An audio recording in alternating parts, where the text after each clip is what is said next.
Okay, hosers. Well, on today's video, you waiting for it. We're gonna go ahead and do ribs.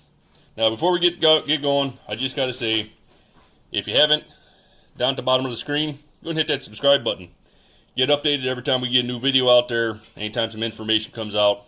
You can also follow us on Twitter or on Facebook and on Instagram, all under the Mad Canadian Barbecue Company.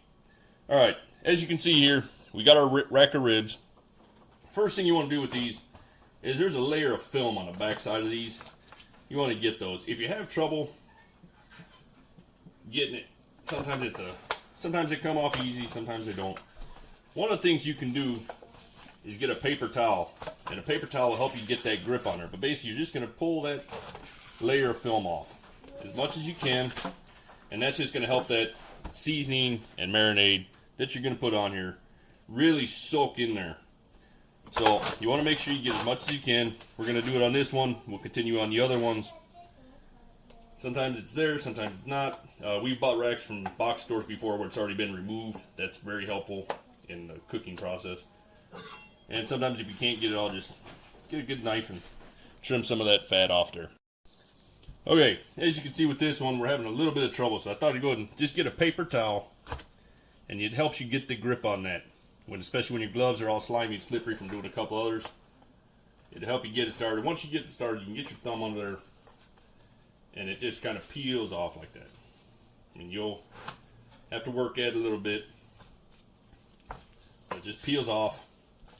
Takes a lot of that. Oh yeah, you can see the difference now, where you can see the meaty part of the bone, or meaty part of the meat. You can see you got a little bit of fat here. You can peel some of that off. We don't take a whole lot of the fat off. We like them juices to just suck in there. But just like I said, take that paper towel, and it just helps you get a grip on that film a little bit. So we're about done here. Like I said, we're gonna get our marinades and be rocking and rolling. Okay, so we've had our ribs marinating.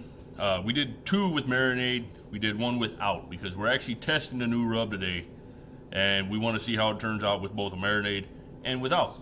So what we've got here, we got no marinade, marinade, marinade.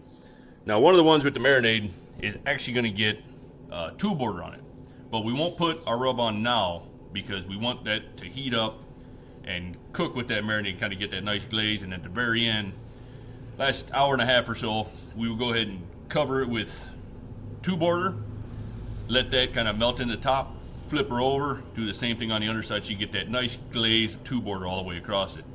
Now the other 2, we are going to go ahead and put the rub on now and see how it turns out. If we got to add some at the end, you can always add more at the end, and then just kind of cook into the top a little bit more and give it a little bit more bite to that flavor. So let's go ahead and show you how we're going to do this. Okay, so we got our 2 racks of ribs here. Like I said, 1 marinade, 1 no marinade, and we're just going to go ahead and take this rub and just very generously just let it go all over the place. Cover that whole sucker up. Same thing with the other one. Got to adjust a little bit. Oops, should have bought bigger pans, eh?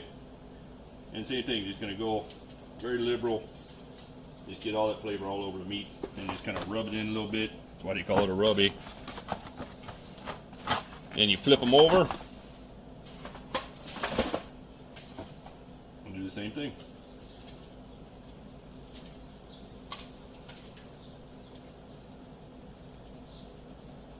You can see this is really kind of melting into that marinade, and that's a little bit what I was afraid of with our new rub we're checking out here. Give her another shot, and now our smoker's up to temp. So we're gonna go ahead and take these things out there, throw them on the smoker, and you get them cooking. We'll put them on and leave them alone for like the first 3 hours. Just let them cook, let that temperature come up inside, and after about 3 hours, we'll start flipping them and just letting them juices work back and forth.